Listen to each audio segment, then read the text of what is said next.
Welcome to That Gray Area. I'm Erinn. And I'm Vanessa. We're lifelong friends entering that certain time of life that can be a bit of a gray area, somewhere between our beautiful and confused youth and wrinkled wisdom. We'll be taking a look at what being a woman and aging looks like right now. So join us in That Gray Area. Welcome to That Gray Area. That Gray Area. We are, I'm Vanessa McCoy. This is Erinn Eichinger. We've been best friends for over 33 years. We're both of a certain age to where we are either in the midst of or approaching menopause, and our bodies are going a little haywire. And we've been talking about this subject together for close to 2.5 years now. Everything that goes on in our lives, our kids, our relationships, our spiritual journey. Yes. Our just as when we've been through everything together already. It's true. Like when she got pregnant, 5 months later, I got pregnant. And Yes. like when her dad passed, my dad passed 5 months later. Like everything I've ever gone through in life, she went there first. And so she's like been my Sherpa, kind of guiding me through our little life and our spiritual journey. In a lot of, well, you got married first, but yeah, so we just kind of have been having these conversations. And then about a year ago, we thought about doing this, but it just never seemed right. And COVID happened, and we were like, if not now, when? Why not? Whenever anything about being in your 40s, 50s, and younger, and we talk about it even to younger women, my daughter or her friends, there's always just a spark in women wanting to talk about themselves and not just the same old bullshit conversation that we've been having. But the first thing we wanted to talk about was life is too short for shitty sex and a bad relationship. Topic of the day! Because to me, it's topical for anybody. I don't care how old you are. I have a girlfriend who's just got out of a relationship that she thought was going to be the be all and end all. She's in her 30s and she's now really taking this time to rediscover herself. So it's kind of timely for anybody, but I feel like when you get to this age, I don't want to be morbid, but you kind of start to think about how much time you have left. Oh, 100%. Right? Yeah. Like, okay, I'm 51. My life is way more than half over. Yes. Do I want to spend the next, and then you think, okay, how long? I have my 50s, my 60s, hopefully all of my 70s to be really happy and healthy. But it better be good. 100%. Right? That's exactly my story currently. Exactly. I am 48 years old. I split from a 20-year marriage last year. I have been dating for the last year. I am in a new relationship. And I am fortunate in that my ex and I had a very amicable split, and we co-parent, I think, very well together. However, I knew that I could not stay in that relationship for the next 25 good years of my life because it just didn't serve me and who I had grown to be anymore. And how did you, so that was what I always thought, because obviously I've known you forever and I've been through all the ups and downs of the relationship with you. And I guess to me was, I always, when you were having a moment of feeling of doubt or unhappiness, I knew that your heart was in that relationship and protecting that family unit. That was so important to you. Yes, it was more important for me to sacrifice my own happiness to keep my nuclear family together than it was for me to go out and find my own joy. And then what changed? Because I think there's a lot of women out there. I know there's a lot of women out there who are, whether you're married or not. I mean, I was together with my husband for 11 years before we got married. She's a patient bitch. Fuck me. So true. But so there's a lot of people out there like who maybe just are wondering like, there's so many fears that you had about leaving in the first place. Yes. What if I can't find love again? What if I'm too old? Yeah. What does dating look like now? There's selfies, there's nudes, there's swiping, there's Tinder. I was like, whoa, I'm afraid. You know? But there had to come a time where there's a tipping point. Two things happened. Number one, sadly enough, my dad ended his own life 2 years ago. And it just brought home the fact that life is very short. And if you are not living in joy, life is not worth living. And simultaneously, my oldest, firstborn, went across the country to college. Now, my relationship with my firstborn is very important. He was the one asking me at the end of the day when I got home from work, "How was your day, Mom? How did that thing go? How'd the show go?" You know, whatever I was doing, he was the one who was engaged. So he was filling your tank. He was filling my tank. And, you know, my ex was very introverted, and really enjoyed his own company. He loved to be out of the house doing his beach activities and sports and all kinds of things that really sort of brought him outside the house. And I just grew so lonely. When Shane left, when your son left, it shined a light on what was missing. When you're parenting, you're in it. Yes. That is your role. Your children become your entire world. And that's beautiful. And we both had jobs outside the home. It's not like, we had friendships and other things, but it just takes up so much of your emotional bandwidth. And then when you don't have to do that anymore, and especially having that absence from the home, to me, I remember saying this to you, I felt like I was the little gopher coming out of the hole and looking around and going, what do I do now? Well, what life have I made for myself? And it's so cliche and corny, but who am I? Who am I without that role? And what do I even know who I am anymore? And so who's the woman behind the mom? Right. And so for me, I had a really huge awakening in my marriage, my long-term marriage, but for you, that was finally the tipping point for you. Yes. And it's almost a little bit unfair because, my ex didn't change. Nothing about who he was different from the day I married him. And he Which says some he felt... could say is wonderful, but some could say...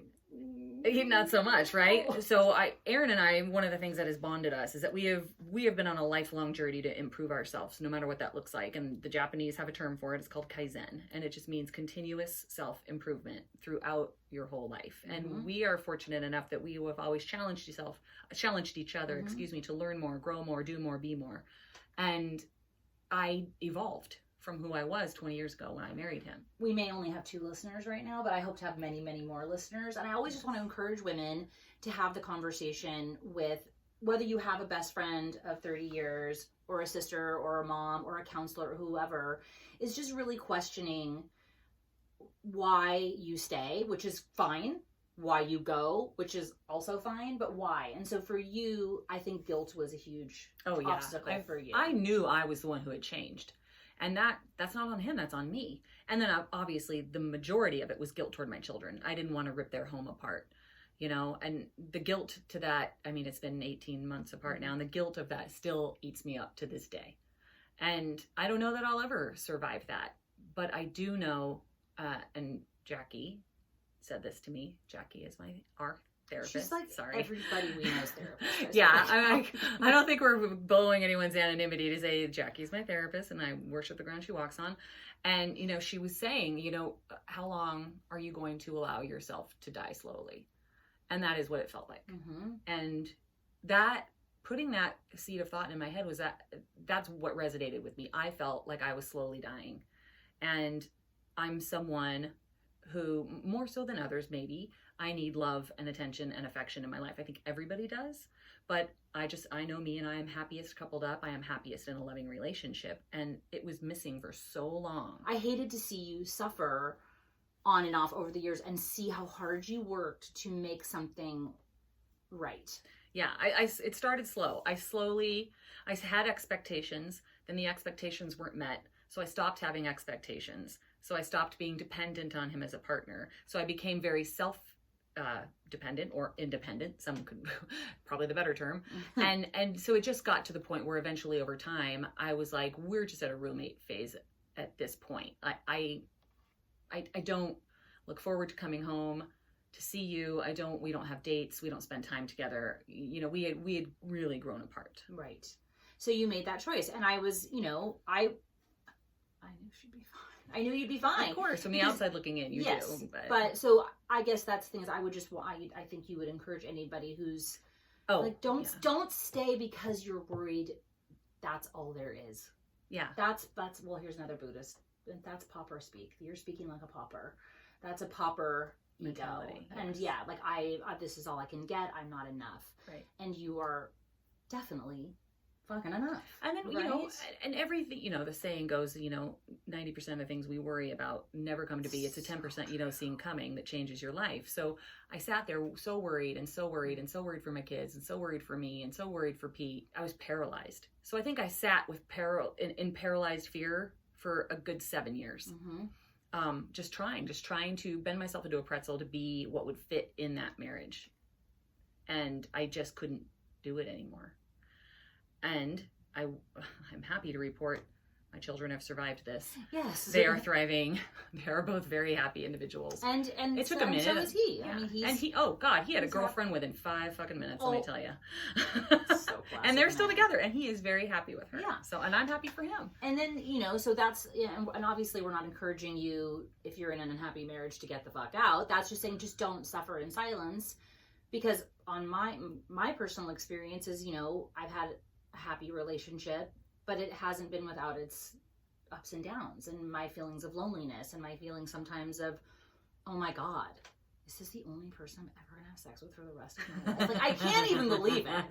So, seriously, like 17 years, I've never had sex with anyone. In 17 years, and I'm not like, believe me. For me, it was 20. Yeah. I wasn't crazy pants, like, throwing my vagina around all the time before. She wasn't throwing her cat at everybody. I wasn't, but, and I'm very happy in my sex life, but sometimes you're just like, wow, huh, yeah, that's it, huh? Yeah. Fascinating. All right, well, fine. But I just think that, and then so that was kind of the other thing we talked about, is that if you do Is this our transition into shitty sex? Well, if you do stay, or what could, I would say, what would you do? Yes, because whether you're going out into the world and being single and getting out of an unhappy marriage, or staying, also, we talked a lot about sex within the marriage bonds, I suppose, how to keep it, because one of the things, you're going to be doing a lot more talking than me on this one, I think. But just in this episode in general, which is fine. Yeah. Because, I've been married 17 years. We were together 11. We've been together 17. Only married 6. So we were just living together for whatever, right? 11 years? Yeah. A long, long, long, long time. Patience of a saint, this one. Yes. I guess he was worth it. So, anyway, is one thing that fascinated me about Vanessa's first foray into singledom after all these years, so I'm living vicariously through you, was like, okay, go girl, you throw your cat around, as you say, like, let's do this. Woo! But I was just shocked because, in my marriage, we're not exactly like swinging from the chandeliers, but I would say we were both very happy in our sexual relationship together. And there are times that as a wife or a girlfriend, I feel I know how important sex is to my husband.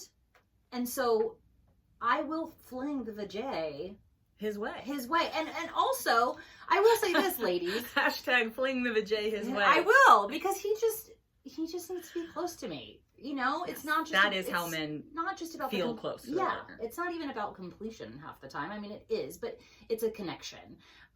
So I was so... And also, I will say this. Almost all the time, even if I'm not mentally there, if I just, go there, I'm usually happy I did. Wink, you know what I'm saying? Yeah. Yeah, so just... If you're not in the mood, give it 5 minutes, you might be. You might get there. It's really hard to get out of your head sometimes, especially right now, in COVID. I'm like, oh my God. Anyway, but what I was shocked at was when you would report back to how many of these men that you were dating who had been so unhappy in their marriages. Oh my God. And how sexless there were. And so I'm going to quote a statistic. 15 to 20% of marriages are sexless. Sex less, as in none. No not just sex. A little bit of sex. They don't do it at all. They don't even have unhappy sex. They don't even have bad sex. Okay, so what percentage of that do you think, and this is a total guess here, is because maybe of a medical issue? I don't know. He can't perform, period. Or she's got PCOS or something like that. I don't know. Yeah. I would guess it's probably less than 3% of that is why. So I feel like it's all mental. Talk about that, because I was shocked. Yes. And it's so fascinating to me. One of the first quasi relationships I had when I separated was pretty much kind of like a long distance emotional relationship with somebody. And he was in a position where he traveled around the world all the time. So we messaged a lot. I'd known him forever. I'd known him since high school. He was a good friend. And we just sort of forayed into a little bit of a romantic relationship. And it was mind-blowing to me that you start to talk to each other about where you've been in your life and what has occurred so far. And essentially I said, well, what happened with you and your wife? And he said, well, she just never wanted to have sex ever again. And I just wasn't willing to put up with that anymore. And I was like, wait, just never? Or sometimes? And then you, of course, and here's me. I'm like, well, what was he doing wrong? What was he doing? Like, was he not, was he not Right. taking care of her? Was he not? Because to me, I always say to my husband, like, look, you can't just do the classic, like, throw back the sheets and show me your package and think I'm going to be like, wow, yes, let's go. It's not even about foreplay. Like, to me, it's so cliche, but I'm like, if you don't fill my tank, if you don't talk to me, if you're not talking to me, if you're not asking me about my day, if you're not supporting me, if you're not just telling me about what's going on with you. If you don't make me feel loved out of the bedroom, I'm not going to give you love in the bedroom. I just start having resentments. Yeah. I have a lot. Resentment is the biggest vag killer of all time. It really is. And, and it's like, I would say to my husband, once sometimes we'd like bond over something really emotional and then have like the best sex. Oh, yeah. See what I'm saying? Yeah. Like, let's just connect emotionally. So that's why makeup sex is so great, because you've just dumped your whole emotions about each other on the table, and it's like, oh, I feel so vulnerable. Take me. Yes, it's so true. So I automatically assumed that these men who were in these sexless relationships were somehow doing it wrong, not giving the woman. And she wasn't orgasming, and just he was getting off, or he's got one position that he was into forever, or he's off like golfing with his buddies all day, and then comes home and they're like, let's do it. And she's like, well, what about me? So and I'm sure there is instances of that, but I was just surprised by how many, and I don't know, I'm sure some men are like exaggerating, but I was really surprised at how many men were like, I just can't imagine saying to my husband, never again, and thinking that he's going to want to hang around. Yeah. Like, how many times do you get rejected before you just stop asking? And then what happens? If he told me that, I'd be like, no. I would me personally, would start to look outside of the relationship to get those needs met. Of course. But then I think to myself, that was another question too, is some of these men stayed for a really, really long time, tried to get their needs met instead of just ending the relationship sooner. Yes, which a lot of you maybe are familiar with Esther Perel. She has written many books on the subject and has an amazing Audible series on dating, relationships, and marriage. She is a renowned sex therapist. And we can maybe put something up on our we can link to her. She's amazing. But she's of Belgian descent, or she's raised in Belgium. I think she's French. And she was saying in Europe, you would never ruin the family unit because somebody had an affair. It is more important to keep the family together as a whole and have your needs met that you aren't getting in your relationship outside the relationship. Mm-hmm. That way the family unit stays together and everybody's happy. And we as Americans are just not baffling. That way. I'm like, I don't share. Okay, so back to that relationship. I was flabbergasted, and he was desperately lonely. And we didn't have a physical relationship because he was abroad. But we had a lot of intimate conversations. And through him, I learned how to sext. I had never sexted before. This is a whole new phenomenon since the first time I was out in the dating world.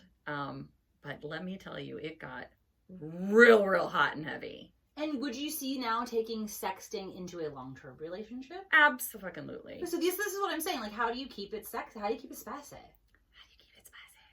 Well, we're in the midst of COVID. So in my current relationship with my new partner, we are a fledgling relationship here. There's no need to sext because we're pretty much together all the time. Right. But what I do love about him is if he's in the other room working and I'm in the other room working, he'll send me like a sweet text or something like that. Like, I know you're there and I'm here, but he, it's just letting me know whenever I'm on his mind. And that is something that just fills my cup. Like, I eat that shit up with a spoon. I like attention. Yeah, ladies, you can have your men listen to this. I mean, I will say that's one thing I think. It's so cheap and easy. Oh my God. Oh, she gets incensed about this. I've told my husband this so many times. Like, you want to paint me as like this complicated broad. Like, right. I'm so easy. Like, seriously. Like, you could, like, one at a time. I'm like verklempt. I'm verklempt because, get a Post-it note and write, I heart you, and put it on the mirror. Mm-hmm. Oh, you are going to get laid later? I'm sorry. So easy. Send me a text during the middle of the day. Text. I just think you're beautiful. Or I'm thinking of you. Or you looked so gorgeous the other night when you were wearing blah, blah, blah. Whatever it is. It's so fucking simple, man. And easy. But I will say, so going back to Esther Perel, who I love, one thing that she said, so you want the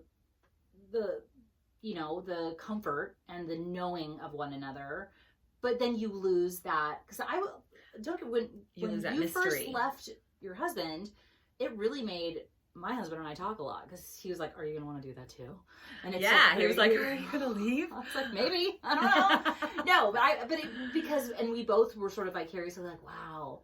What would it be like to be out there and just be, I mean, I wouldn't give him up for that, but I mean, I'm still the human. newness of a new relationship. There's no beating that honeymoon phase. So how do you keep any spark of that alive after, I mean, I'm 17 years in? How do you do that? Well, I think you guys are really good at it, because I think you guys do it right in a couple of ways. Number one, when Todd is at work and Erinn is home, let's say she's on hiatus or whatever, anytime he gets home, she makes sure she looks cute when he walks in the door. Okay. She doesn't put her a full face of fucking makeup on, but she doesn't wear her schlubby ass sweats that she woke up in. Okay. She washes her face. She makes everything tidy. She makes her hair look cute.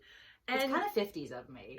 You know what, it though? It kind of is. But I'm okay with it. It's not because he expects it. It's because it makes her feel like I am putting effort into myself to you because I value you. I care about, yes. I care about looking beautiful for you, yes. because that's what drew you to me partly. And it's such an easy thing to do. And I don't think it's 50s. I don't think it's Donna Reed. I mean, the whole fucking heels to vacuum is some horse shit. But I mean, unless it's like a thing for you. Unless that's a sex thing, and then all bets are on. But you always make sure to look beautiful around him. And you guys make your dates a priority. And you guys make your travel a priority. You always have your after Christmas trip that's just the two of you, because together they have like 1 million kids. We are a very Brady bunch. Yes. And so they have their no kid. It's just even if it's just a long weekend away, it's just the two of them. And they make sure to reconnect alone together. Well, I have drilled it into his head so many times. Connection. Like, we have to have a connection. And to give him props, if he gets home first, he will cook for me and he will light incense and put a candle on. It's real sweet. I can't even begin to tell you all the shit Todd does for Erinn. That's a whole episode. We could do an episode on the shit Todd does. And it makes he's got some flaws. Well, we all do. But there's times where she used to get mad at me. She's like, yeah. Gee, I'm really how bummed out that your husband made all the dinner and cleaned up. God, I can see how that would really upset you when he's so particular about the mess. But even then, but you can get into such a routine. I was telling the other day, though, I think is also trying to never forget. I think that's part of why I put makeup on. It's because he's not just my husband. He's a man who has eyes.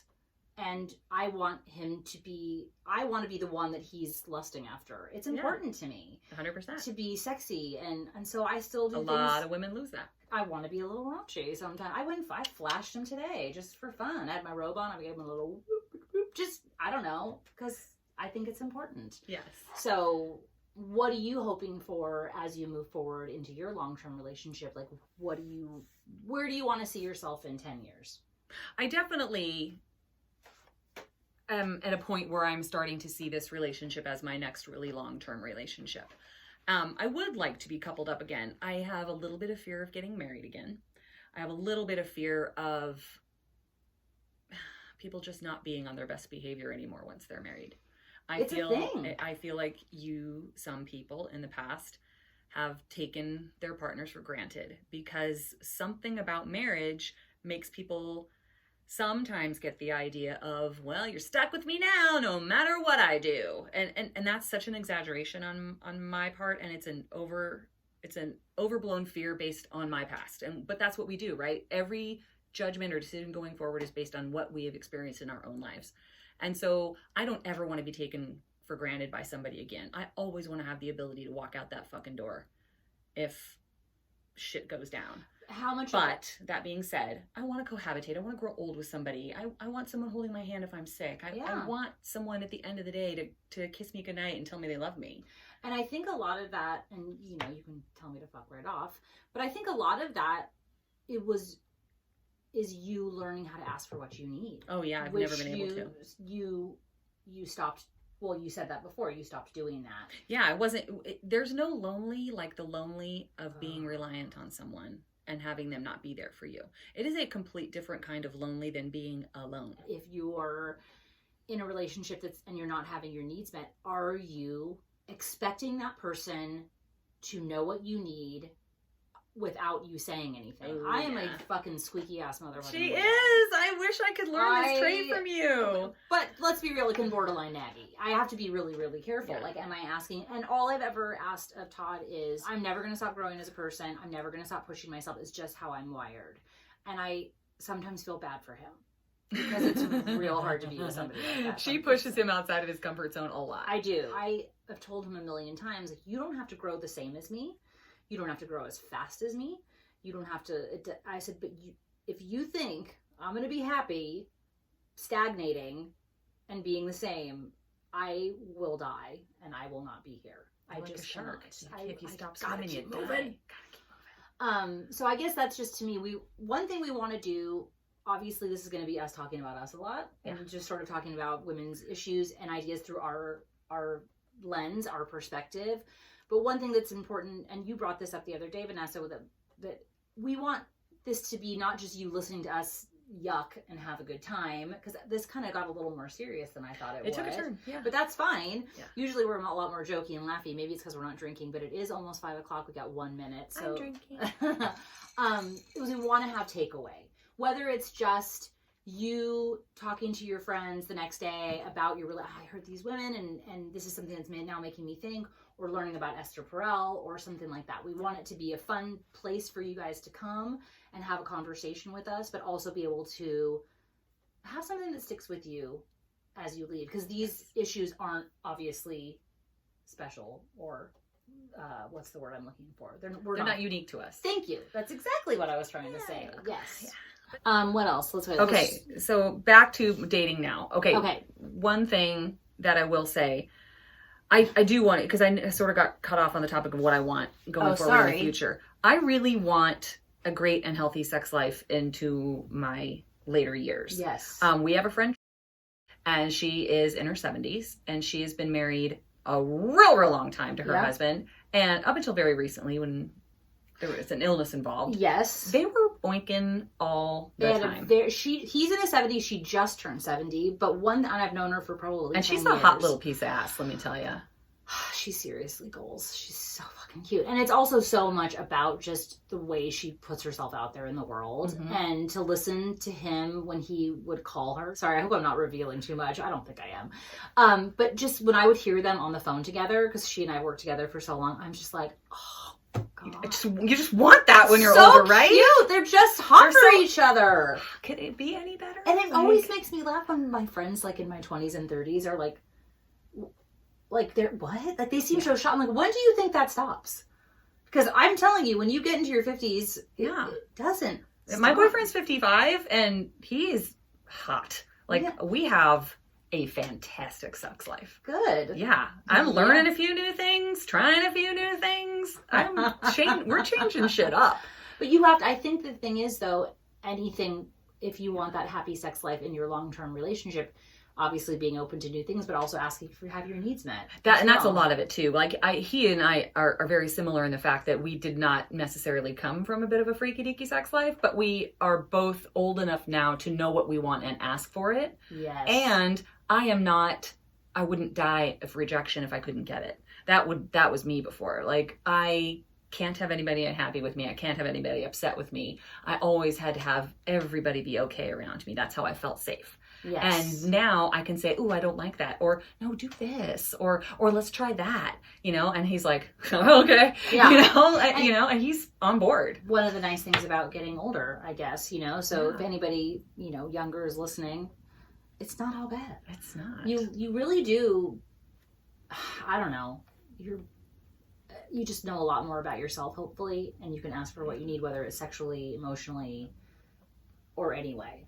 And I would say that's the big takeaway for me after 18 months of leaving my marriage is I like myself so much more now. I have learned who I am so more than I ever have in my past. And you can say there's a lot of shit that sucks about getting older. There's a lot of shit that sucks about perimenopause. Half the time I think I'm pregnant, half the time I think I'm old. And that's just where I'm at.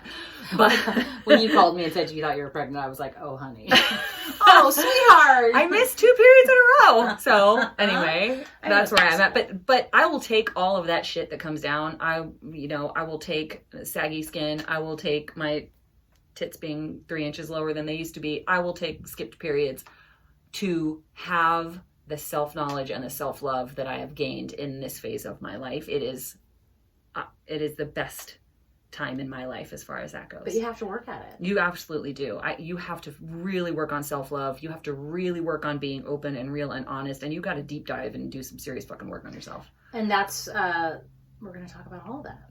I mean, all of that, because it's all such good fucking stuff. It's so fucking good. There's so much delicious things. Delicious dish. Are you willing to say what your memoir was? Because you should put that. I'm just looking at my notes for this episode, and I was like, oh my God, that's hysterical. Okay, so after I had that emotional, raunchy, sexy relationship, I realized, I think I would like this in the real world, maybe not over text. And I got on Tinder, and I had a real good time. I'm going to say that this age, again, I'm 48, is kind of a sweet spot because a lot of people are empty nesters. And that is when a lot of people realize that their relationship is over and they want more for themselves. So I found that there was quite a large amount of single men my age. And I did meet a lot of great guys, and I did have a lot of sex. So your memoir is titled? Fucker of Neglected Husbands. Oh, that sort of slayed me when you said that.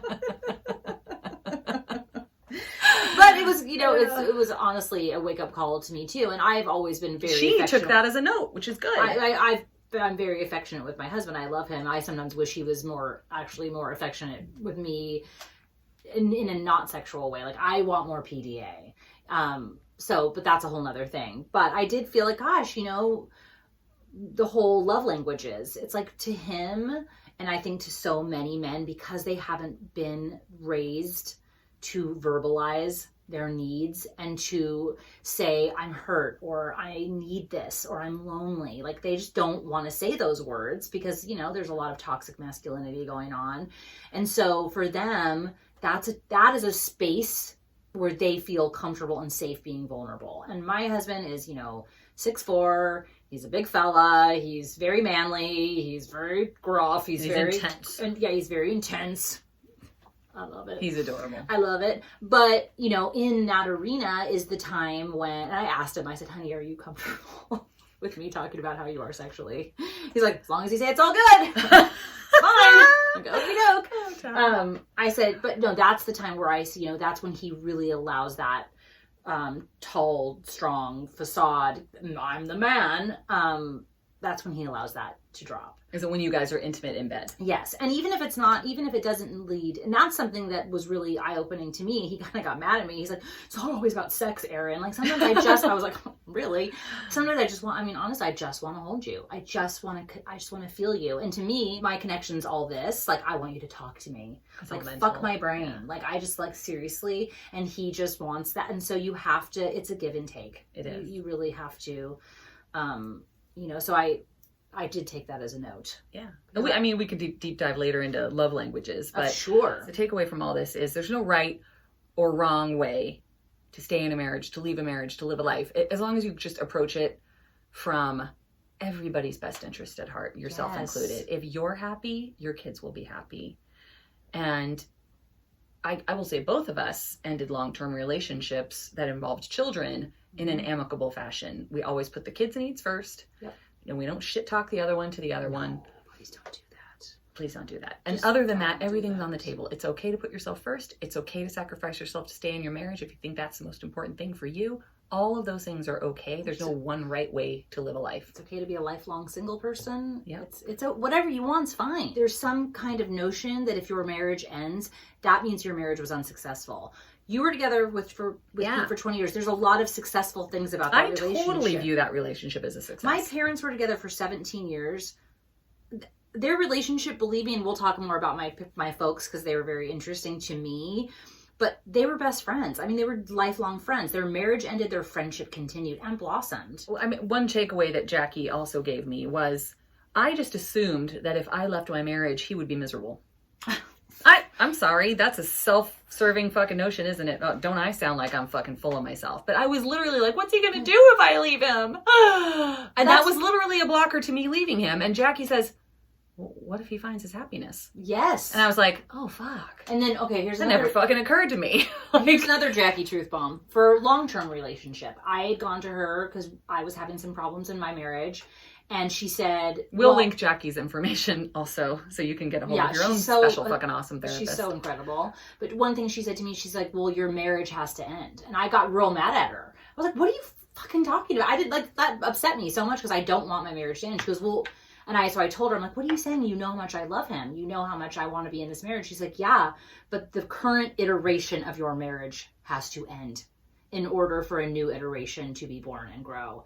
And that was mind blowing to me. And she, I was like, wow, knowledge bomb. I don't usually, like, I'm pro therapy, but so many times I would go over the years to therapists and be like, I know more than you. You dumb. You dumb. But when I would see Jackie, she would just say these things to me that I'd be like, oh. She would just make you see your situation in a completely different light. Yeah. So, yeah, the takeaway is whatever is best for you. Stay, go, tough it out, work through it. Wait and see. Or if now's the time. But just be asking yourself. And if you are in a relationship, are you talking to your partner? Are you asking for what you need? Are you making sure that you're communicating so that both of your needs are met? It can't just be one-sided either. And a lot of you will probably think, I don't know how to even begin that at this point. We've been married for 15, 20 years.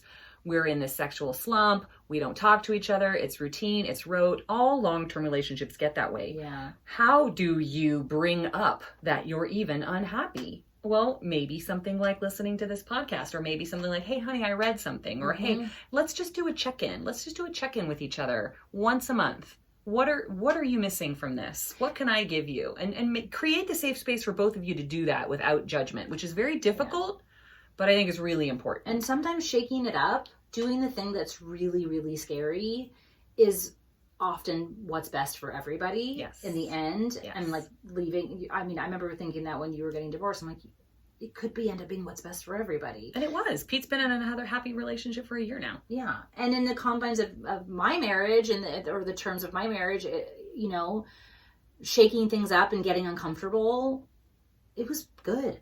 It was good. Yeah. You have to be willing to be uncomfortable to grow. So So how do we sign off, Vanessa? Well, I would say